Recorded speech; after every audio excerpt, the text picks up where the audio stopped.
5. J'ai vu l'histoire transformée par la prière. Pour moi, la puissance de la prière transformant l'histoire n'est pas simplement une formule théologique abstraite. Je l'ai expérimenté personnellement en de nombreuses occasions. Dans ce chapitre, je relaterai 4 expériences. Pour que ces illustrations soient efficaces, j'ai choisi des situations qui ont eu lieu dans différents pays et sous différents régimes politiques. La guerre en Afrique du Nord.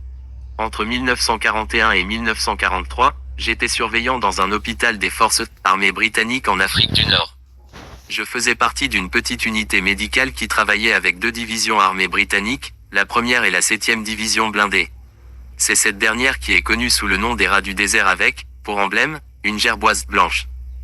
À cette époque, le moral des forces britanniques dans le désert était au plus bas, principalement à cause des hommes qui ne faisaient plus confiance à leurs officiers. Moi, fils d'un officier de l'armée, ainsi que d'autres camarades avec qui j'avais grandi, étions du même milieu, ce qui me rendait capable d'évaluer les choses. Les officiers dans le désert à cette époque étaient égoïstes, irresponsables et indisciplinés. Leur plus grand souci n'était pas le bien-être des hommes ou la 59. Poursuite efficace de la guerre, mais leur propre confort physique. Je me souviens d'un officier qui a attrapé la malaria et qui a été évacué vers un hôpital de base au Caire. Pour son transport dans cette ville, il a réclamé une ambulance de 4 places pour lui tout seul, et un camion d'1,5 tonnes pour transporter son équipement et ses affaires personnelles. En ce temps-là, on nous rappelait constamment que les camions et l'essence étaient rares et qu'il fallait faire des efforts pour les économiser.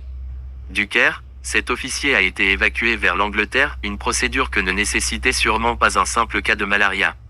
Quelques mois plus tard, nous l'avons entendu dans une émission de radio relayée depuis l'Angleterre. Il donnait un récit très vivant de ses tribulations lors de la campagne dans le désert. À cette époque, notre plus grande épreuve était le manque d'eau. Les fournitures étaient strictement rationnées et nos gourdes n'étaient remplies que tous les 2 jours. C'était toute l'eau à laquelle nous avions droit pour tous nos besoins, c'est-à-dire nous laver, nous raser, boire, cuisiner. Pourtant, les officiers aux messes consommaient régulièrement chaque soir plus d'eau dans leur whisky que ce qui était autorisé pour tous les besoins des autres gradés. Le résultat de tout cela a été la plus longue retraite de l'histoire de l'armée britannique, presque 700 miles, au total, un mile équivaut à 1,8 km environ, N, D, T, d'un endroit à Tripoli appelé El Aguela vers El Alamein, à environ 50 miles à l'ouest du Caire. Là, les forces britanniques se sont enterrées pour la résistance finale. Si El Alamein tombait, la route serait ouverte aux puissances de l'Axe pour contrôler l'Égypte, couper le canal de Suez et aller en Palestine. La communauté juive serait alors soumise au même traitement que ce que subissaient les juifs dans tous les pays d'Europe. 60. Sous contrôle nazi. Environ 18 mois auparavant, dans une baraque militaire. En Angleterre, j'avais reçu une révélation extraordinaire et puissante de Christ. Je connaissais donc personnellement la réalité de la puissance de Dieu. Dans le désert, je n'avais ni église ni pasteur pour me tenir compagnie et me conseiller. J'étais obligé de dépendre de 2 grandes provisions de Dieu pour chaque chrétien qui sont la Bible et le Saint-Esprit. Je me suis vite rendu compte que, selon les critères du Nouveau Testament, le jeûne faisait normalement partie de la discipline chrétienne. Durant toute cette période dans le désert, j'ai mis à part le mercredi de chaque semaine comme jour spécial pour le jeûne et la prière. Durant la longue retraite démoralisante aux portes du Caire, Dieu a mis sur mon cœur un fardeau de prière à la fois pour les forces britanniques dans le désert et pour toute la situation dans le Moyen-Orient. Pourtant, je ne pouvais pas voir comment Dieu pourrait bénir des officiers aussi minables et inefficaces. J'ai cherché dans mon cœur une forme de prière que je pourrais faire avec une foi véritable et qui couvrirait les besoins de la situation. Après un moment, il m'a semblé que le Saint-Esprit me donnait cette prière: « Seigneur, donne-nous des dirigeants afin qu'ils nous obtiennent la victoire pour ta gloire. » J'ai continué à prier de cette façon régulièrement chaque jour. En fin de compte, le gouvernement britannique a décidé de rappeler le commandant de ses forces dans le désert et de le remplacer par un autre. L'homme choisi était un général du nom de W.H.E. Straffer, Gott. Il a été conduit au Caire pour prendre son commandement, mais son avion a été abattu et il a été tué. À ce moment critique et en cet endroit stratégique, les forces britanniques se sont retrouvées sans commandant. Winston Churchill, qui était Premier ministre à cette époque, a décidé d'agir de sa propre initiative. Il a désigné un officier plus 61, ou moins connu du nom de B.L. Montgomery, qui a rapidement été envoyé d'Angleterre. Montgomery était le fils d'un évêque évangéliste anglican. C'était un homme qui remplissait les 2 exigences de Dieu pour diriger les hommes. Il était juste et il craignait Dieu. C'était également un homme avec une grande discipline. En 2 mois, Il a instauré un sens de la discipline totalement nouveau à ses officiers et a ainsi restauré la confiance des hommes dans leur chef. Puis il y a eu la bataille d'El Alamein. Cela a été la première grande victoire alliée depuis le début de la guerre. La menace qui pesait sur l'Égypte, sur le canal de Suez et sur la Palestine s'est évanouie et tout le cours de la guerre a été changé en faveur des Alliés. Il n'est pas exagéré de dire que la bataille d'El Alamein a marqué un tournant dans la guerre en Afrique du Nord. 2 ou 3 jours après la bataille, je me suis trouvé dans le désert quelques miles derrière les forces alliées. Sur le haillon arrière d'un camion militaire, il y avait une petite radio portable qui diffusait la description de la scène par un commentateur du quartier général de Montgomery qui avait vu toute la bataille. Il a rappelé comment ce dernier a publiquement demandé à ses hommes de prier en disant « Demandons au Seigneur, puissant dans la bataille, de nous donner la victoire. » Alors que ces mots sortaient du poste, Dieu a clairement parlé à mon esprit en me disant « Voilà la réponse à ta prière. » Cet événement confirme bien la vérité sur l'élévation dont il nous est parlé dans le psaume 75 sur 6-7. Le gouvernement britannique avait choisi God comme commandant, mais Dieu l'a mis de côté et a élevé Montgomery, l'homme qu'il avait lui-même choisi. Dieu a fait cela pour donner gloire à son nom et 62. Pour répondre à une prière que, par son Saint-Esprit, il m'avait lui-même inspiré. Grâce à cette intervention, il a également préservé les Juifs en Palestine, leur évitant ainsi le contrôle par les puissances de l'Axe. Je crois que la prière que Dieu m'a donnée à cette époque peut très bien s'appliquer à d'autres situations, qu'elles soient militaires ou politiques. Seigneur, donne-nous des dirigeants qui nous obtiennent la victoire pour ta gloire. La naissance de l'État d'Israël. En 1947, l'avenir de la Palestine a été discuté devant l'Assemblée générale des Nations unies. À cette époque, les Britanniques gouvernaient encore le pays par un mandat qui leur avait été donné par la Ligue des Nations peu après la fin de la Première Guerre mondiale. Le 29 novembre 1947, les Nations unies ont décidé de partager le pays en 2 États séparés, allouant une petite partie du territoire à un État juif indépendant et le reste du pays aux Arabes, la ville de Jérusalem étant sous contrôle international. La date de la fin du mandat britannique et l'établissement du nouvel ordre politique en Palestine était prévue pour le 14 mai 1948. Presque immédiatement après la décision de l'ONU en faveur du partage, les Arabes de Palestine, aidés et encouragés par des agences infiltrées des nations arabes alentours, se sont embarqués dans une guerre non déclarée contre les communautés juives de leur pays. Des groupes armés arabes ont pris possession de certaines zones importantes du pays avec un semblant ou même sans aucun gouvernement civil. Au début de l'année 1948, la communauté juive de Jérusalem avait l'apparence d'une ville assiégée.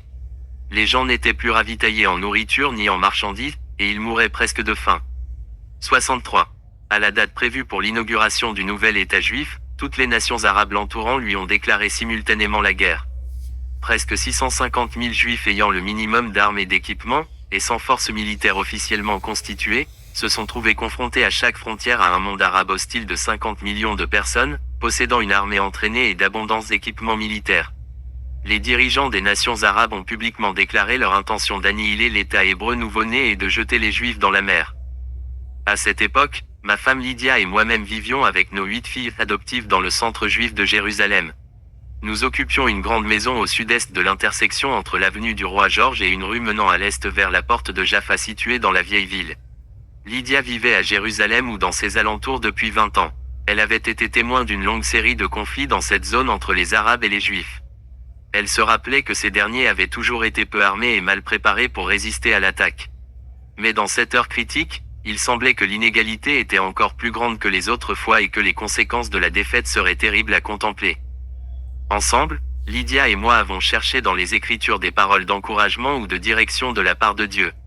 Chaque jour, nous étions davantage convaincus que nous vivions la période de la restauration d'Israël que les prophètes et les dirigeants avaient tant voulu voir durant les longs siècles d'agonie et d'exil. C'est ce qui nous est dit dans le psaume 102 sur 13-14 à propos de ce temps. « Mais toi, Éternel, tu règnes à perpétuité, tu te lèveras, tu auras pitié de Sion, car le temps d'avoir pitié d'elle, le temps fixé est à son terme. » Nous réalisions que nous avions devant nos yeux l'accomplissement de la promesse de Dieu faite à Israël. 64. Crains rien, car je suis avec toi, je ramènerai de l'Orient ta race et je te rassemblerai de l'Occident, je dirai au septentrion, donne. Et au midi, ne retiens point. Fais venir mes fils des pays lointains, et mes filles de l'extrémité de la terre. Ésaïe 43 sur 5-6. Cela et d'autres passages de l'Écriture nous ont convaincus que la restauration des Juifs dans leur pays était le dessein souverain de Dieu s'accomplissant. Si c'était la volonté de Dieu de restaurer Israël, alors ce n'était pas sa volonté qu'il soit chassé ou détruit. Cela nous a donné la foi pour prier pour la délivrance d'Israël, non pas sur le fondement de préjugés nationalistes, mais sur la révélation biblique de la volonté de Dieu. Lorsque Lydia et moi avons compris ensemble, par le Saint-Esprit, la volonté de Dieu, nos prières ont rempli les conditions de Matthieu 18h19. Je vous dis encore que, si deux d'entre vous s'accordent sur la terre pour demander une chose quelconque, elle leur sera accordée par mon Père qui est dans les cieux. Un jour, alors que nous prions ensemble, j'ai entendu Lydia murmurer cette courte prière, « Seigneur, paralyse les Arabes ». Lorsque le combat a fait rage à Jérusalem, notre maison se trouvait à moins d'un quart de mille de la ligne de front, qui va plus ou moins le long du mur ouest de la vieille ville. Les 6 premières semaines, nous avons compté environ 150 carreaux cassés par les balles. La plupart du temps, dans cette période, toute notre famille vivait dans une grande buanderie au sous-sol. À cause de la situation stratégique de notre maison, notre arrière-cour a été réquisitionnée par les Haganah, volontaires de la force de défense juive qui formeront plus tard l'armée juive.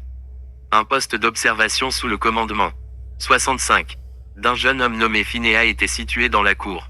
Ainsi, nous avons fait la connaissance d'un bon nombre de jeunes juifs, hommes et femmes, qui étaient affectés à ce poste. Au début de l'année 1948, les Nations Unies ont réussi à imposer un cessez-le-feu de 4 semaines, ce qui a eu pour effet une accalmie de la bataille. Un jour, durant le cessez-le-feu, certains de nos amis juifs étaient assis dans notre salon parlant librement de leurs expériences du début de la bataille. Il y a quelque chose que nous ne comprenons pas, dit l'un des jeunes hommes. Nous allons dans les zones où se trouvent les Arabes et ceux-ci sont 10 fois plus nombreux que nous et beaucoup mieux armés que nous. Pourtant, ils semblent parfois sans puissance pour agir contre nous. C'est comme s'il était paralysé. Juste au milieu de notre salon, ce jeune soldat juif répétait la même phrase que Lydia avait murmurée en prière quelques semaines auparavant. Je n'ai jamais cessé de m'émerveiller de la fidélité de Dieu. Non seulement il a littéralement répondu à la prière de Lydia de paralyser les Arabes, mais, de plus, il nous donnait un témoignage objectif d'un soldat juif dans notre salon qui confirmait la chose.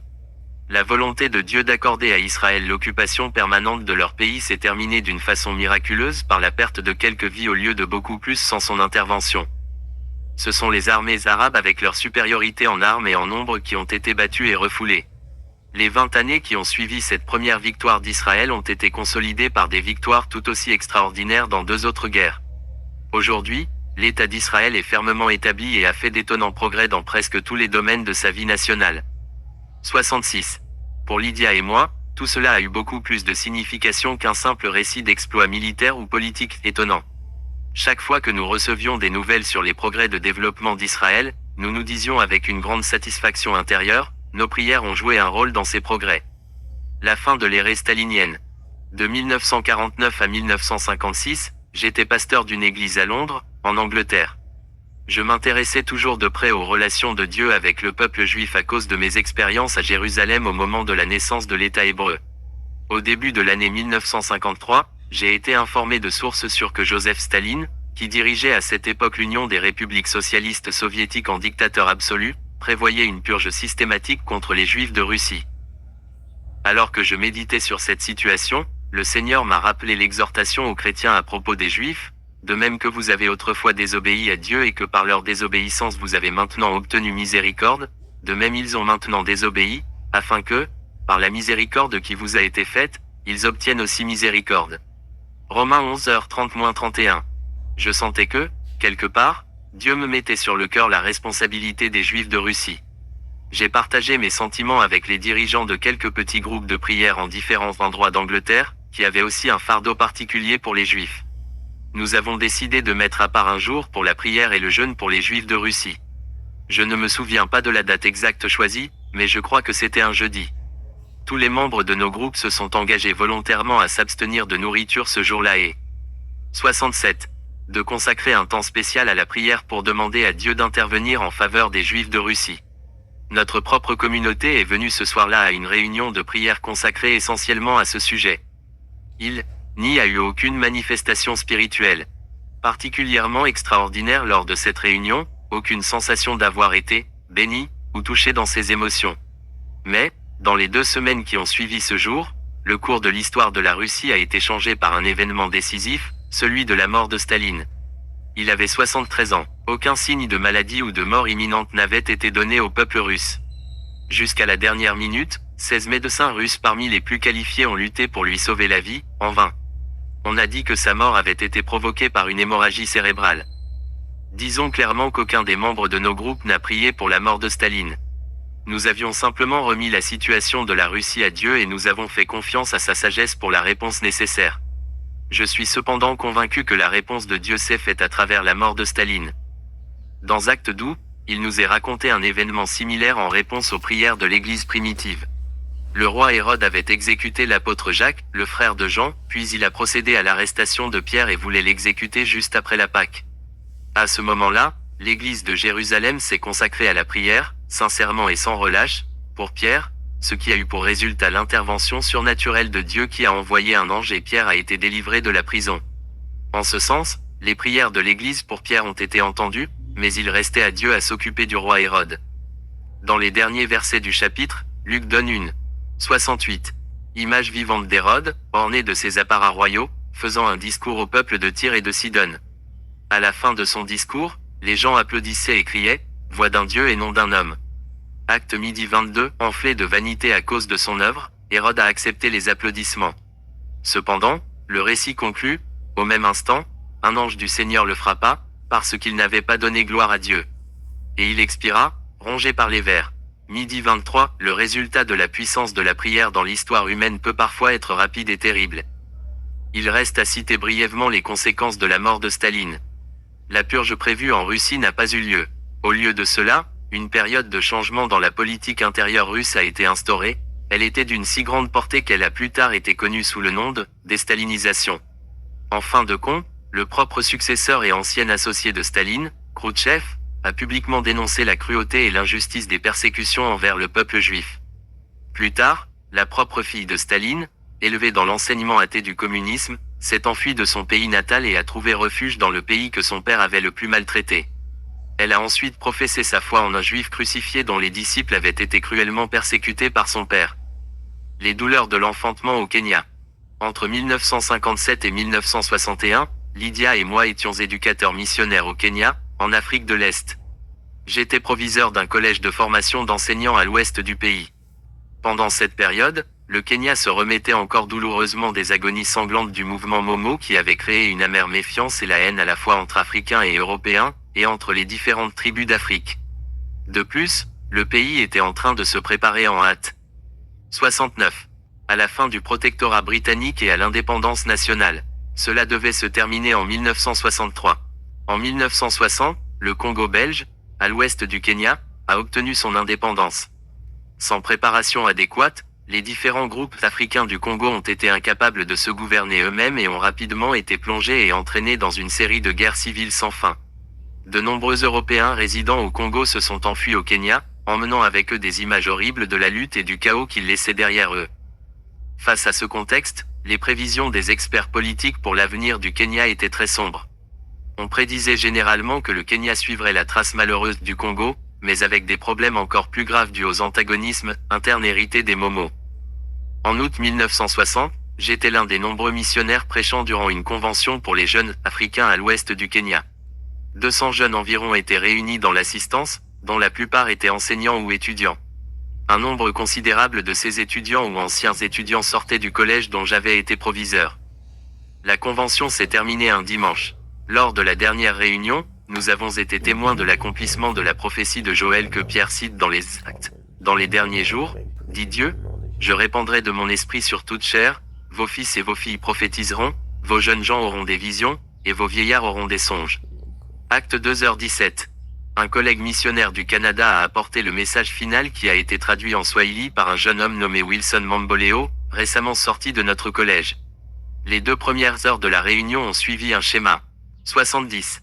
Classique, après la fin du message du missionnaire, le Saint-Esprit s'est mu avec une puissance souveraine et a élevé la réunion à un plan surnaturel. Durant les 2 heures suivantes, presque tout le groupe de 200 personnes a continué de louer spontanément et de prier sans aucune direction humaine.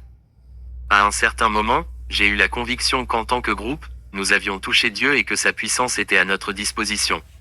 Dieu a parlé à mon esprit et m'a dit, ne les laisse pas faire la même erreur que les pentecôtistes ont si souvent faite dans le passé, en gaspillant ma puissance en étant indulgents spirituellement envers eux-mêmes. Dis-leur de prier pour l'avenir du Kenya. J'ai commencé à m'avancer vers l'estrade, voulant délivrer au groupe le message que Dieu m'avait donné. En y allant, j'ai passé devant Lydia, assise sur le bas-côté. Elle a étendu sa main et m'a arrêté. Que veux-tu, lui ai-je demandé. Dis-leur de prier pour le Kenya, m'a-t-elle répondu. C'est exactement pour cela que je voulais aller sur l'estrade, lui ai-je rétorqué. J'ai alors réalisé que Dieu avait parlé à ma femme en même temps qu'à moi, et j'ai pris cela comme une confirmation de sa direction. Arrivé sur l'estrade, j'ai demandé le silence et leur ai présenté le défi de Dieu pour eux. Vous êtes les futurs dirigeants de votre peuple, leur ai-je dit, à la fois dans le domaine de l'éducation et dans celui de la religion. La Bible vous donne, en tant que chrétien, la responsabilité de prier pour votre pays et son gouvernement. Votre pays affronte en ce moment la période la plus critique de son histoire. Unissons-nous ensemble pour prier pour l'avenir du Kenya. Wilson Mamboleo était avec moi sur l'estrade et traduisait mes paroles en swahili. Lorsque le moment est venu de prier, il s'est agenouillé à côté de moi.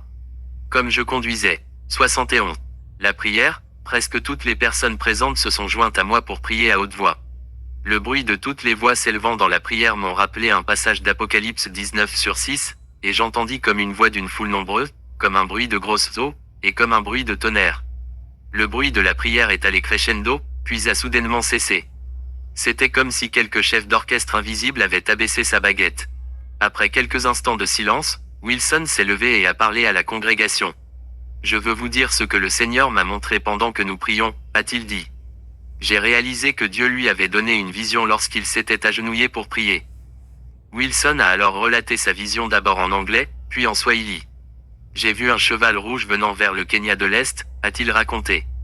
Il était très féroce, et un homme très noir le chevauchait. Derrière lui, il y avait d'autres chevaux, également rouges et féroces.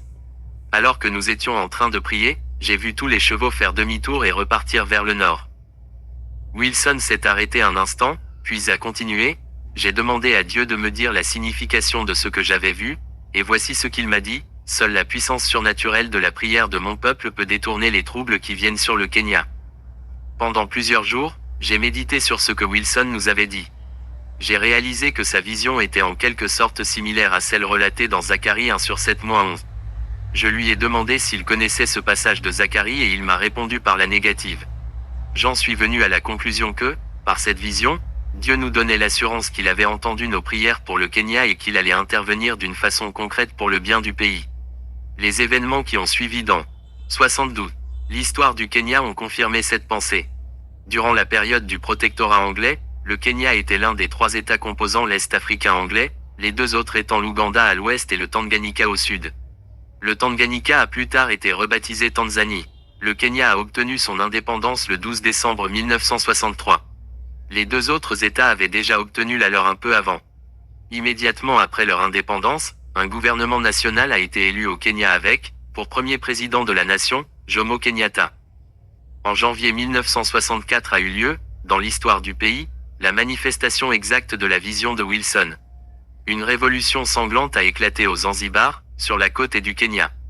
Elle était fomentée par un Ougandais entraîné aux méthodes révolutionnaires de Castro, à Cuba. La révolution a réussi à renverser le sultan de Zanzibar.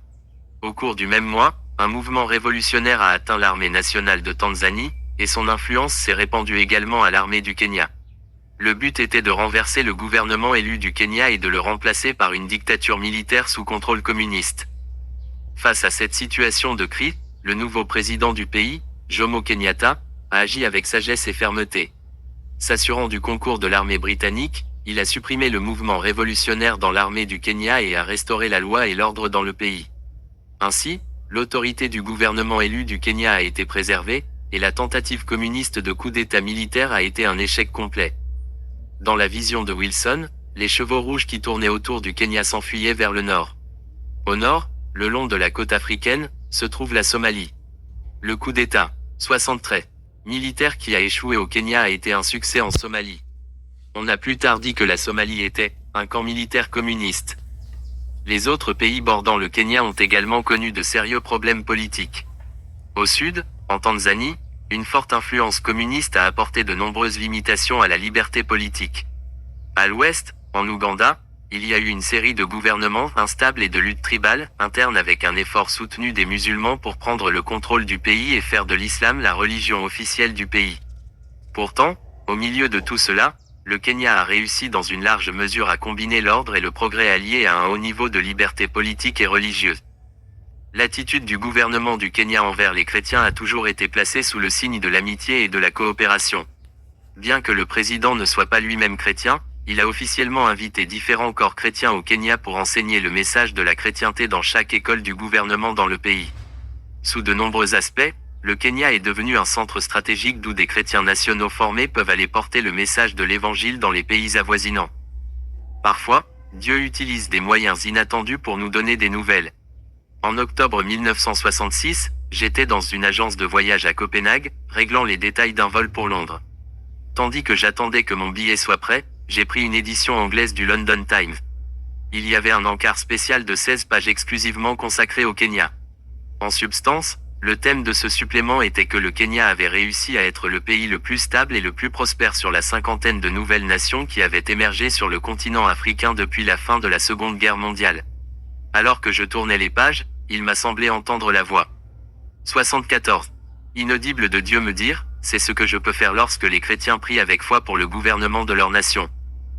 Lorsque j'ai décidé d'inclure ce récit sur ce que Dieu a fait pour le Kenya dans ce livre, j'ai écrit à Wilson Mamboleo à Nairobi lui rappelant mes souvenirs de la vision que Dieu lui avait donnée en 1960, et lui ai demandé de m'indiquer s'il souhaitait que j'y ajoute d'autres précisions. Je lui ai également demandé s'il avait des commentaires à faire sur la situation présente au Kenya. Voici quelques extraits de sa réponse, datée du 30 juin 1972. Merci pour ta lettre, c'est l'esprit du Dieu vivant qui t'a guidé pour me demander ces choses. Le Seigneur agit d'une façon si merveilleuse. Un autre frère qui aime prier et moi étions en train de te remettre au Seigneur, et c'est alors que j'ai reçu ta lettre. En ce qui concerne ma vision en 1960, je pense que tu l'as bien relaté, et qu'il n'est nul besoin de rajouter autre chose. En ce moment, le Kenya connaît une vie paisible. Le développement économique est en constante progression. Les investissements étrangers sont sûrs. Les affaires entre Africains augmentent dans chaque ville du pays. La réussite au Kenya vient de la stabilité du gouvernement conduit par son Excellence le Président, MZE, Jomo Kenyatta.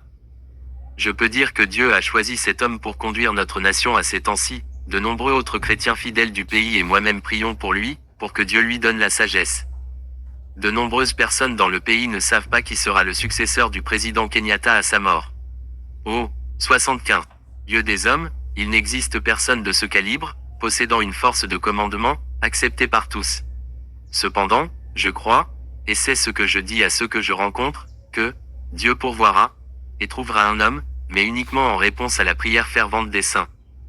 Nous remercions Dieu que le Kenya jouisse de plus de liberté pour adorer Dieu que les autres États voisins, et cela grâce à notre gouvernement.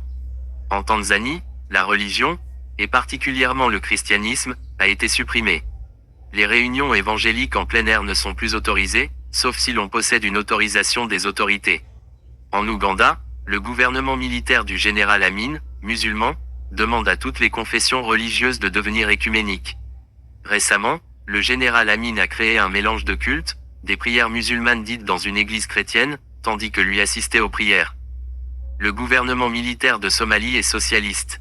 La Somalie a des relations étroites avec les pays communistes de l'Est, l'Union des républiques socialistes soviétiques et la Chine communiste.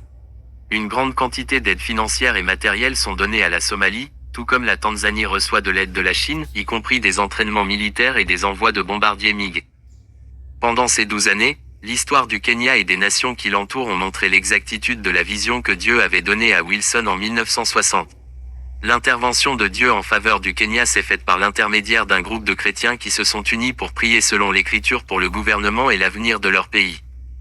En méditant ce récit de la fidélité de Dieu, souvenez-vous des paroles par lesquelles la vision de Wilson se terminait, seule la puissance surnaturelle de la prière de mon 67.